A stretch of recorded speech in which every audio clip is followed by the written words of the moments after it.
Por definição, Deus é espírito, infinito em sua duração, habilidade e atributos. Leia, por favor, João capítulo 4, versículo 24, Isaías capítulo 57, versículo 15, Lucas capítulo 1, versículo 37 e 1 João capítulo 1, versículo 5. A divindade limitada é um erro clássico dos teólogos liberais e das seitas humanistas.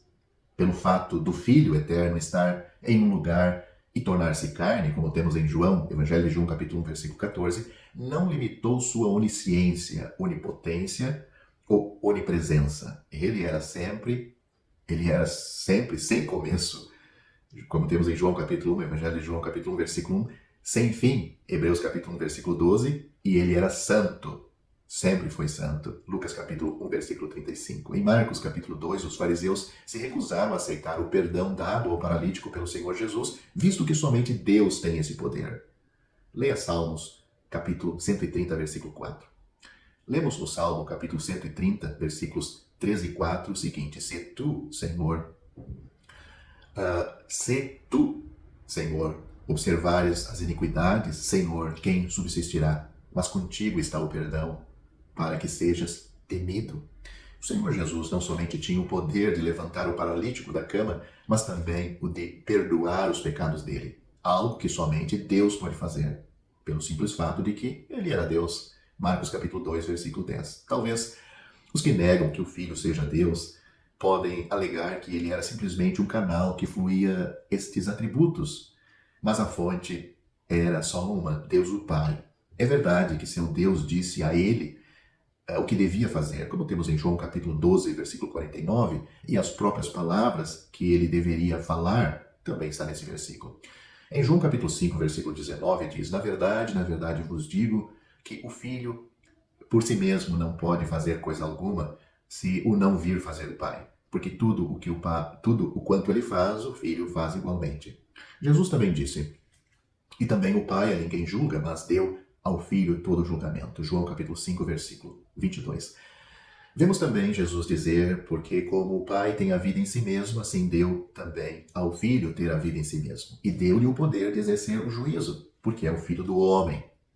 João capítulo 5, versículos 26 e 27.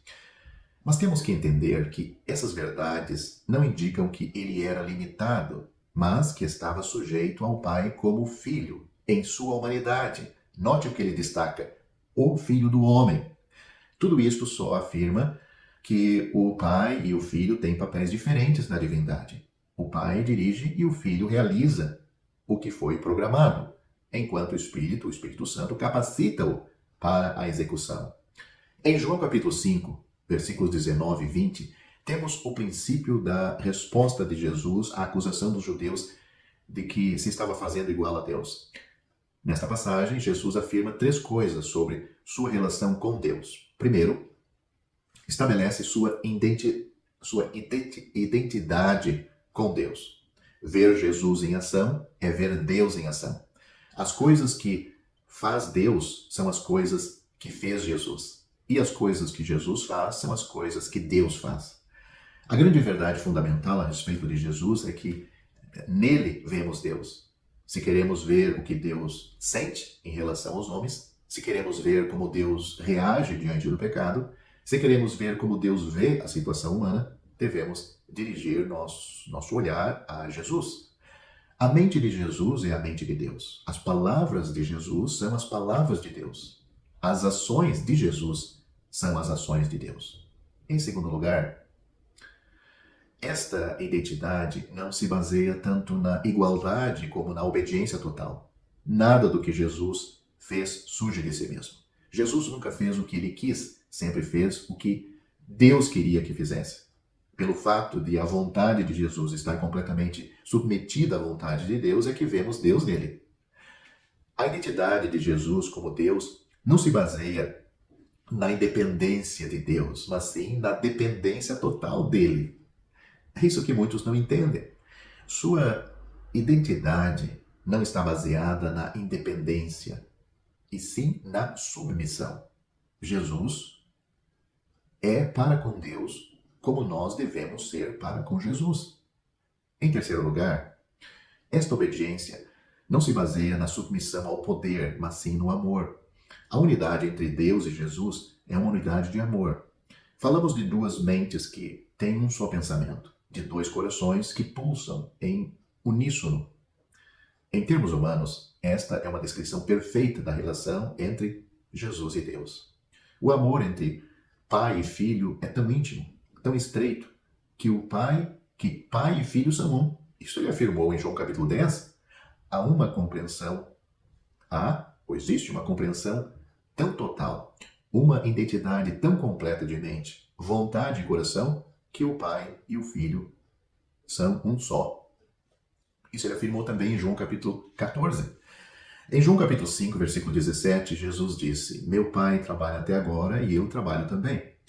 Todo o problema da discussão anterior deste capítulo tinha sido o trabalho do Senhor Jesus no sábado.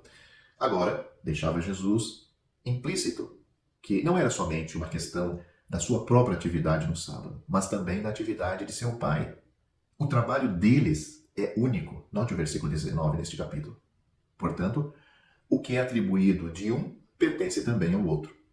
O descanso do Pai no sábado, corretamente entendido, é a atividade desimpedida do amor, para que nas obras de misericórdia realizada no sábado, o trabalho do Pai e do Filho sejam um.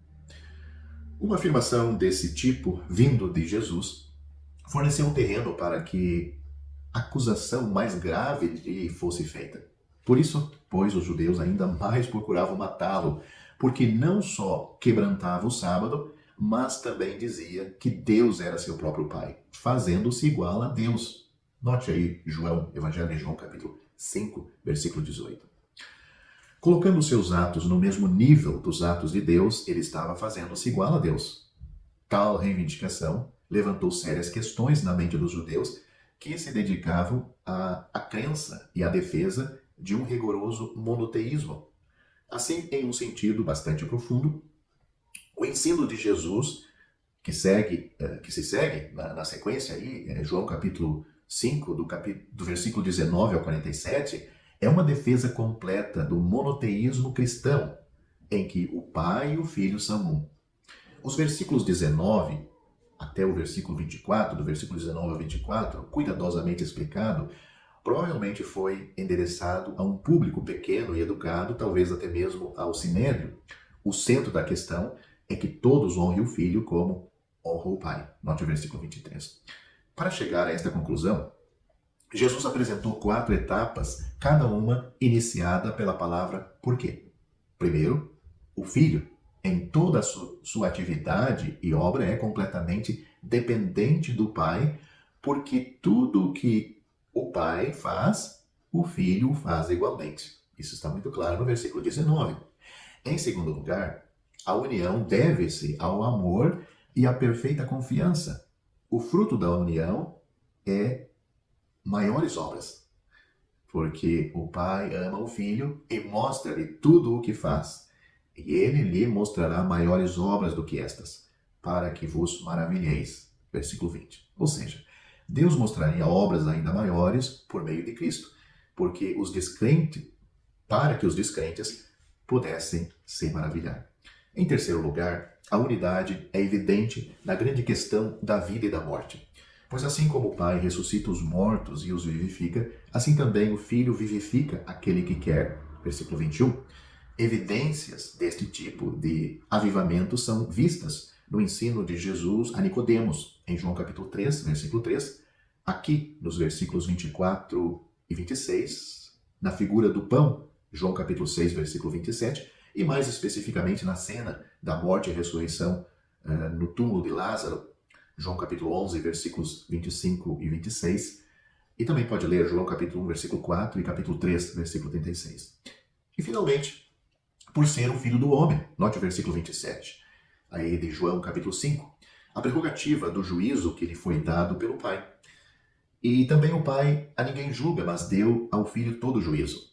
Note o versículo 22 de João capítulo 5 e também o versículo 30, aliás. E leia João capítulo 8, versículo 16, se você quer aprender sobre a aprender que o Senhor Jesus é Deus.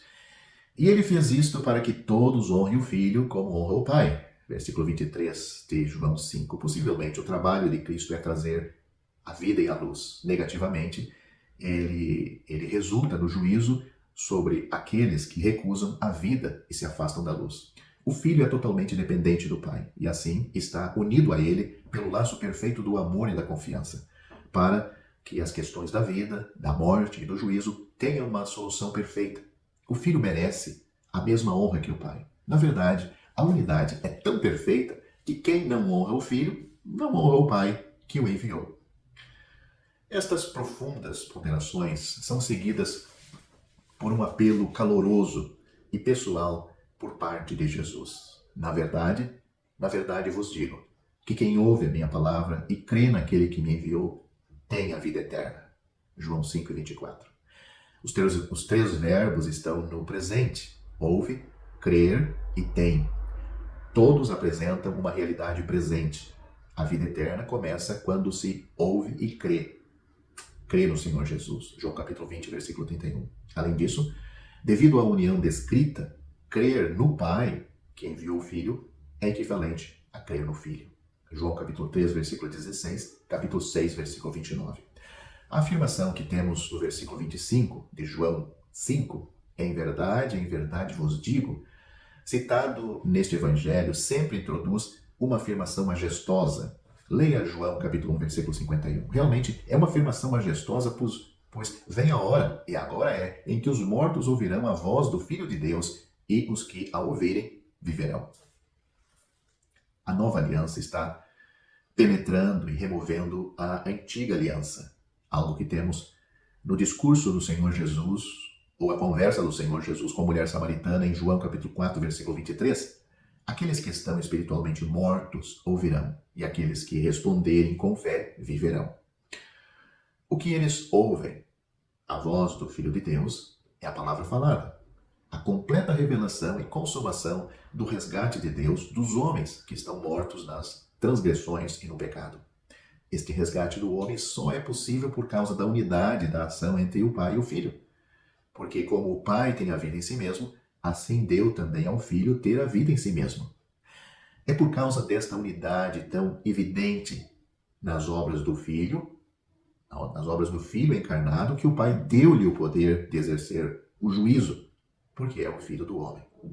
Em vista de o artigo definido no original não acompanhar os dois substantivos em Filho do homem, na tradução literal, é evidente que a prerrogativa do juízo está ligada à verdadeira humanidade de Cristo. Nós temos nesta passagem, não devemos ler o Filho do homem, mas sim simplesmente Filho do homem. E não ao fato de ele ser o representante da humanidade, como o Filho do homem. Existe uma diferença aqui.